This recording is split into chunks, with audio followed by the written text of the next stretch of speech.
ഗ്രിഗോറിയോസ് മെത്രാച്ചൻ്റെ പ്രസംഗത്തിൽ ഗ്രിഗോറിയോസ് മെത്രാച്ചൻ പറയുന്നത് അന്ത്യോക്യ ഭക്തി, വിധേയത്വം, ഇതൊക്കെയാണ് നമുക്ക് വേണ്ടത്. നമ്മൾ ഇതിൽ നിന്നൊക്കെ വ്യതിചലിച്ച് പോകുന്നു. ഇത് അന്ത്യോക്യ ഭക്തിയോ വിധേയത്വമോ ഇത് അന്ത്യോക്യ പാരമ്പര്യങ്ങളോ ഇതൊന്നും സംബന്ധിച്ച വിഷയമല്ല ജ്ഞാനായ സമുദായത്തിലുള്ളത്. എൻ്റെ ഗ്രിഗോറിയോസ് മെത്രാച്ച ജ്ഞാനായ സമുദായത്തിലുള്ള പ്രശ്നം എന്ന് പറഞ്ഞാൽ, ജ്ഞാനായ സമുദായത്തിൻ്റെ അസോസിയേഷൻ തിരഞ്ഞെടുത്ത സേവേറിയോസ് തിരുമേനിയെ അങ്ങേക്ക് അവിടെ നിന്ന്, അങ്ങയുടെ കാലത്തിന് മുമ്പ് അവിടെ നിന്ന് മാറ്റി അങ്ങേക്ക് ജ്ഞാനായ സമുദായത്തിൻ്റെ അധിപനായിട്ടിരിക്കണം. ജ്ഞാനായ സമുദായത്തിൻ്റെ നമ്മുടെ ക്ലീമീസ് തിരുമേനിയുടെ കാലശേഷം നടന്ന തെരഞ്ഞെടുപ്പിൽ അങ്ങേ സേവേറിയോസ് തിരുമേനിയോടൊപ്പം മത്സരിച്ച് അങ്ങ് പരാജയപ്പെട്ടു. അന്ന് തൊട്ട് അങ്ങേക്ക് എങ്ങനെയെങ്കിലും ആ പരാജയപ്പെട്ട വ്യക്തി രണ്ടാമനായി പോയി. ഈ പരാജയപ്പെട്ട് രണ്ടാമനായ അങ്ങ് ഒന്നാമനാകാൻ ഉള്ള വളഞ്ഞ വഴികളിലൂടെ ശ്രമിക്കുന്നതിൻ്റെ ഭാഗമാണ് ജ്ഞാനായ സമുദായത്തിൽ ഇപ്പോൾ നടന്നുകൊണ്ടിരിക്കുന്ന ഈ പ്രശ്നങ്ങളുടെ എല്ലാം മൂല കാരണം.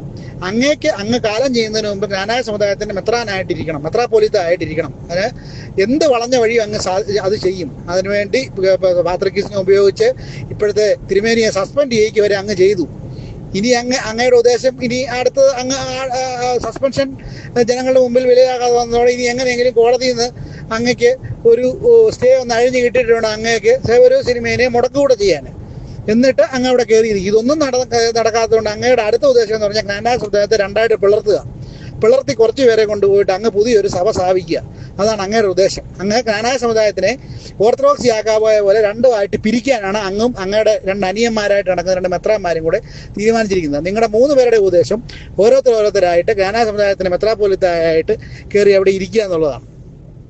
ഇത് ജ്ഞാനായ സമുദായത്തിൽ ജനങ്ങൾ ഇത് എടുക്കുന്നുണ്ട്. അപ്പോൾ ഇപ്പം യാതൊരു വഴിയില്ലാതെ നിങ്ങൾ ഈ ജ്ഞാനായ സമുദായത്തിനെ വിഘടിപ്പിച്ച് രണ്ടാക്കി ജ്ഞാനായ സമുദായത്തിനെ ഓർത്തഡോക്സ് യാക്കോബ പോലെ 2 വിഭാഗമാക്കാനായിട്ട് നിങ്ങൾ പാത്രിക്കീസിനെ കൂട്ടുപിടിച്ച് കള്ളത്തരങ്ങൾ ചെയ്തുകൊണ്ടിരിക്കുക. ഇത് ജ്ഞാനായ സമുദായ ജനങ്ങളൊക്കെ മനസ്സിലാക്കുന്നുണ്ട്. ഏതായാലും ജ്ഞാനായ സമുദായത്തിൽ ബുദ്ധിയും വിവേകമുള്ള ജനങ്ങൾ ഉള്ളിടത്തോളം കാലം നിങ്ങളുടെ ഈ കളിയൊന്നും നടക്കുകയില്ല തിരുമേനി.